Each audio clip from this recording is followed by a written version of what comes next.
আজ আমরা শতকরা নিয়ে আলোচনা করব। শতকরা শুরুতেই যে অঙ্কটি দিয়েছি সেটি হচ্ছে হাফের শতকরা কত 3/4 হবে। ক নম্বর অপশনে দেওয়া আছে 120%, খ নম্বর 125%, গ নম্বর 140% এবং ঘ নম্বরে দেওয়া আছে 150%। এটা যদি ট্র্যাডিশনালি করি তাহলে হচ্ছে কি হাফ এর শতকরা কত যেহেতু বলছে তাহলে হাফের শতকরা x% ধরলাম কত 3/4।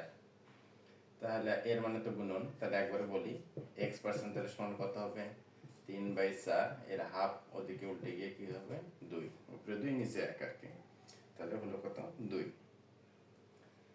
x% মানে আমরা জানি কি x/100, তাহলে এটা কাটাকাটি করলে থাকে কত 3/2।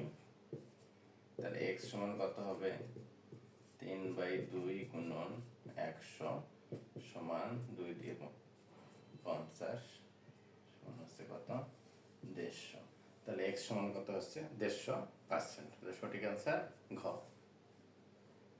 তো শতকরা দ্বিতীয় নম্বর অঙ্ক, কলার দাম 20% কমে যাওয়ায় 12 টাকায় পূর্ব অপেক্ষা 2টি কলা বেশি পাওয়া গেলে বর্তমানে একটি কলার দাম কত?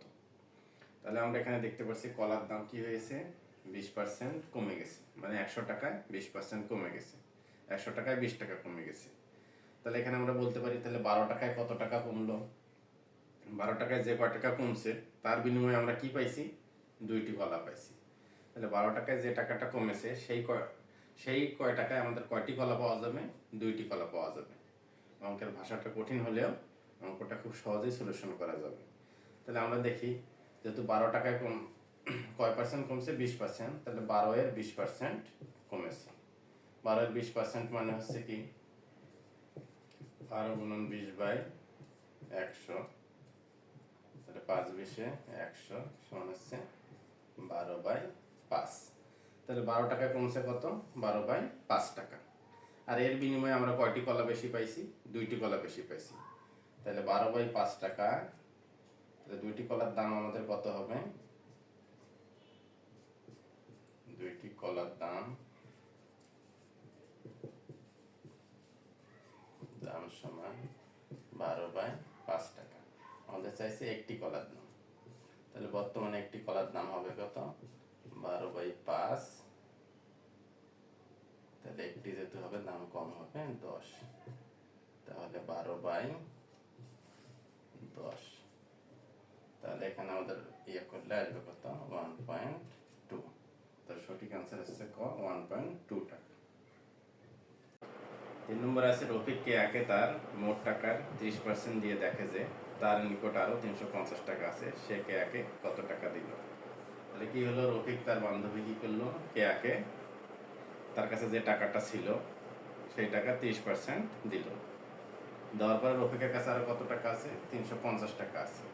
আমি বলছে সে কে একে কত টাকা দিল। যেহেতু শতকরা অঙ্ক তাহলে রফিকের কাছে কত টাকা ছিল মোট 100% টাকা ছিল। তো সেখান থেকে কে একে দিল কত 30%, তাহলে ওর কাছে আর কত থাকলো 70%। তাহলে প্রশ্ন মতো আমরা লিখতে পারি 70% সমান কত 350 টাকা। তাহলে 1% সমান 350/70 টাকা। আর কে একে দিছে কত 30%, তাহলে 30% সমান কত হবে 350/70 গুণন কত 30, শূন্য কাটা গেল 5×7=35, শূন্য, তাহলে 3×50 কত 150। তাহলে 30% টাকা দিয়েছে মানে 150 টাকা দিয়েছে, তাই সঠিক উত্তর গ, সে কে একে 150 টাকা দিয়েছিল। 4 নম্বর প্রশ্ন আছে একটি পরীক্ষায় 60% পরীক্ষার্থী পাশ করেছে, যারা পাশ করেনি তাদের 15 জন বিদেশে চলে গেল এবং 45 জন ব্যবসা শুরু করলো। কতজন পরীক্ষার্থী পরীক্ষায় অংশগ্রহণ করেছিল? তাহলে পাশ করেনি আমাদের কতজন, যে 15 জন বিদেশে চলে গিয়েছে আর যে 45 জন ব্যবসা শুরু করছে। তো টোটাল পাশ করেনি আমাদের হচ্ছে 45 + 15, 45 + 15, তাহলে আমাদের টোটাল পাশ করেনি কতজন 60 জন। আর আমরা জানি শতকরা মানে কি 100%, তাহলে মোট পরীক্ষার্থী কতজন ছিল 100% ছিল। তাহলে 60% যেহেতু পরীক্ষায় পাশ করেছে তাহলে 40% পাশ করেনি, তাহলে আমরা বুঝতে পারি যে 40% সমান 60 জন। তাহলে 40% সমান কতজন হবে 60 জন। তাহলে 1% সমান 60/40 জন। আমাদের মোট পরীক্ষার্থীর কথা বলছে যে কতজন পরীক্ষা অংশগ্রহণ করছে, তার মানে কি 100%। তাহলে 100% সমান কি হবে? 60/40 গুণন 100। তাহলে এটা কেটে দেই, 4×25 100, 6×25 সমান কত হয়? 150। তাই টোটাল পরীক্ষার্থী আমাদের কতজন ছিল? 150 জন। সঠিক উত্তর খ, 150 জন।